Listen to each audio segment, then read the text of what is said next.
So in this video we are going to label the diagram of a leaf. So A is the midrib,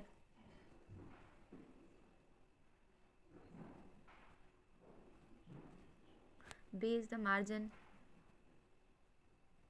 C is the veins, D is the petiole, or petiole is also known as mesopodium.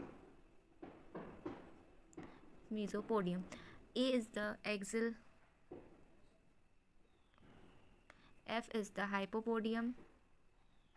Hypopodium is also known as leaf base, and G is the leaf blade or lamina or epipodium.